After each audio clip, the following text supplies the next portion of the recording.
What is going on, everybody? Dismal Fiend here, and welcome to my review on the new Biker DLC that came out for GTA.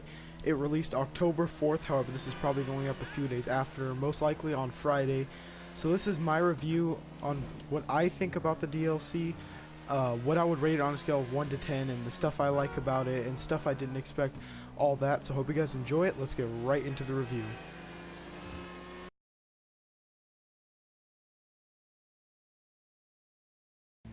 One of the great features about this DLC is the fact that it can appeal to multiple kinds of enthusiasts. You don't necessarily just have to be a bike enthusiast.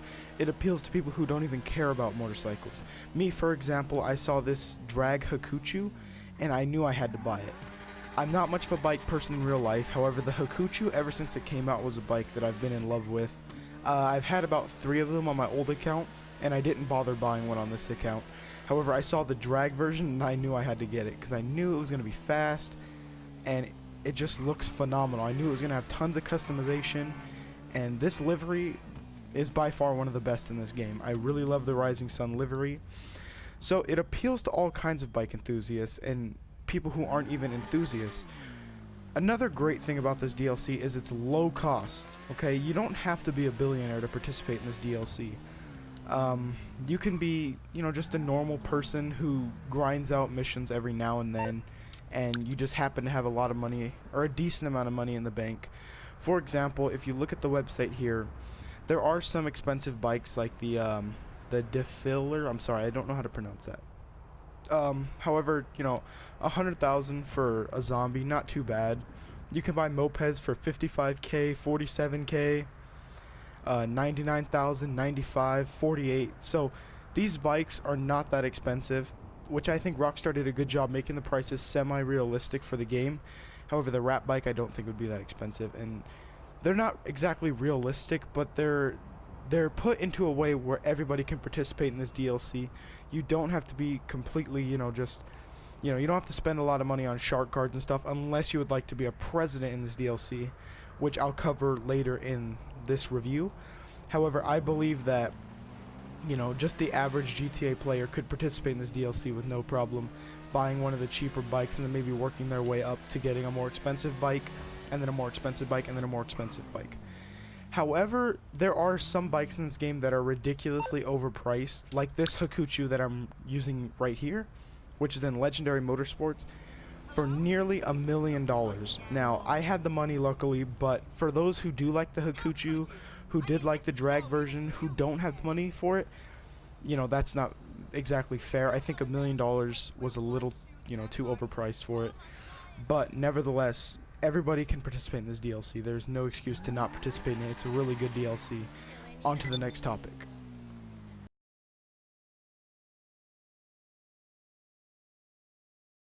Now, this topic may come as zero surprise. However, I was pleasantly surprised to see that there was all these different kinds of, upgrades cosmetically for your motorcycles. You can just make them look. You can just make them your own, basically.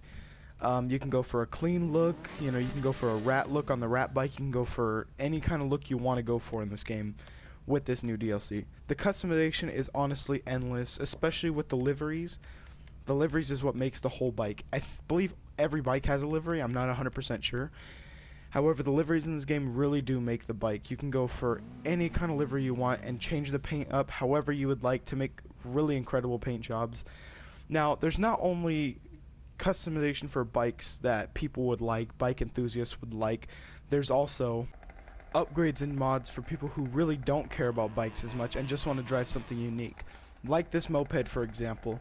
There are many different customization options for it. Now, I just went for customization options that I really didn't care for. I just wanted to make it really unique and kind of ugly, to be honest. So I'm going to, show you guys a little bit of that. Now, you have sissy bars. You can change that up. Put tires on there.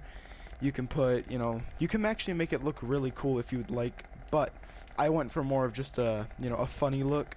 Now, you can make them look really, really odd. Like, for example, all these headlights and horns and stuff, and then you can go over here to mirrors and just add as many mirrors as possible. You can truly make any vehicle that came in this DLC really unique, especially this moped. Now, another thing they did with this moped was they added an actual engine sound. With the original that came in the game, it just sounded electric. Now, this one has a little bit more of an engine sound. So, it's still not very fast, but you can definitely make a really cool build out of it, and you can change the windshields. You can do basically anything with this bike. So I really like that they cater to everybody in this DLC, customization wise, you know, buying motorcycle and moped wise. They really did just truly deliver to everybody. So let's go ahead and move on to the next point.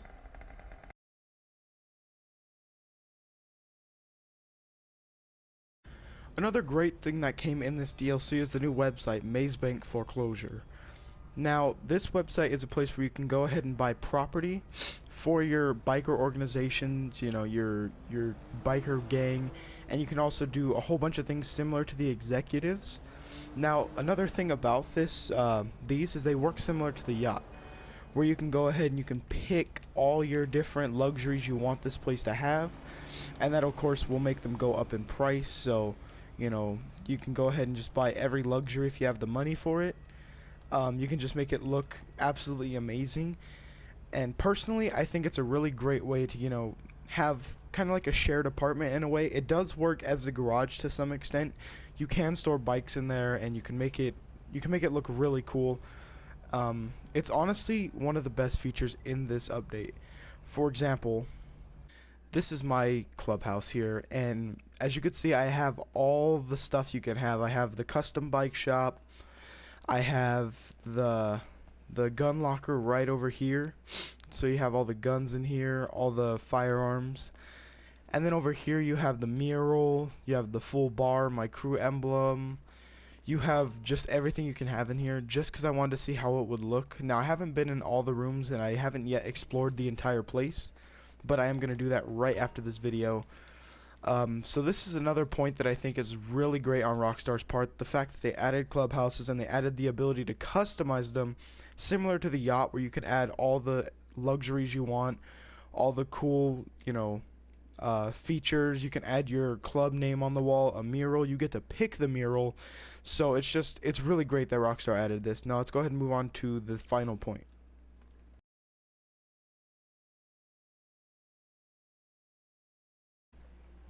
One of the final things I really love about this DLC is the fact that they added new weapons. So they added the mini SMG, they added the compact grenade launcher, which I really love, the battle axe, and the sweeper shotgun, along with the pipe wrench. Now, with the battle axe and the pipe wrench, I believe you can use whilst you're on your bike, which makes it that much more cool that they added it into the game. However, something I don't like is the fact that there is no like skins for either the battle axe or the pipe wrench. They just stay like that. Now it'd be nice if they added a couple skins for the pipe wrench and the battle axe, but you can't really complain because they weren't too expensive. So that's alright. Now, another point I really love about this DLC is the clothes. So I'm going to go ahead and I'm going to go to the clothes shop and I'm going to show you guys all the brand new clothes that just came out. Now, here are the tops. They have the biker cuts. So you can have all of these on the leather jacket, or the leather cuts, I'm sorry. So you can really make really cool outfits out of that. You have biker jackets, which are really nice. I enjoy the biker jackets. Sorry for the stutter. I've been doing that all day. I'm not quite sure why. But you can make really cool things out of the jackets. These ones have been here. So there's many tops. There's also pants. I'm pretty sure they added leather pants. I'm not 100%.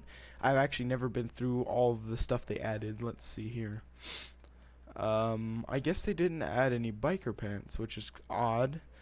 So those are my final points. Is the final 2 points are the weapons and the clothes. So we're gonna go ahead and move on to the things I don't like about this DLC, along with my final rating out of 10 of this DLC. So I'll see you guys in the final section of this video.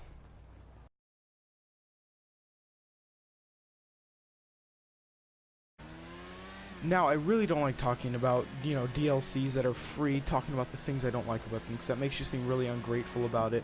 However, there are a couple things that I really don't care for in this DLC. Now, number one is that there's not a lot of weapons. They only added about 4 of them. If I'm not mistaken, I could be, but they only added about 4 of them. and I was kind of hoping for maybe like 6-ish. Now that's not like a deal breaker, but I was hoping for a little bit more than 4. My next point is that to buy all the bikes, fully upgrade all the bikes, buy the best clubhouse with all of the luxuries in it, basically be a president is ridiculously expensive. I haven't calculated it up, and I'm probably not going to calculate it up because that would take forever. However, I know that the price is ridiculous to buy everything. So that's not something I care for. Now the next point here, one of the last ones here, is that there's only one high-end bike. Now I know I was complaining about price right now, but the Hakuchu drag, the drag variant is really nice. I was kind of hoping there would be more drag variant bikes, and I was kind of hoping for a bike that's going to be faster. For a drag variant bike, it only goes like, as of right now, I'm going 120. I think that might be the top speed of the normal Hakuchu. So basically for the drag variant, all you're getting is the extended rear end here, or I don't know what it's really called, but that's all you're getting. It sounds the same. Now you're getting a little bit different customization, but that's about it. So I was hoping for faster and more drag bikes. That would be cool. The next point is that I haven't found a bike shop that you can customize, your bikes more in depth than the LS Customs, kind of like a Benny's for bikes. I was hoping for that. Now maybe I could be wrong. I haven't fully explored the clubhouse. Maybe you can do that in the custom bike shop. I'm not 100% sure. So that's just going to be kind of like a half point I don't like there. The final thing is, customization is super repetitive on these bikes. It's always, change the mud guards or whatever, change the engine block, change all this, change the seat, change the gas tank.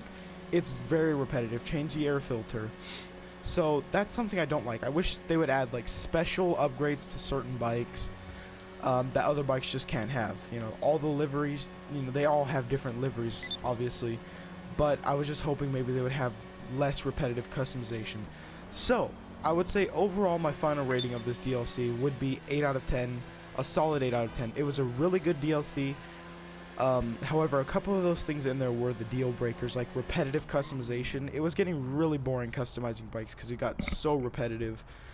So I'm going to go ahead and give it an 8 out of 10.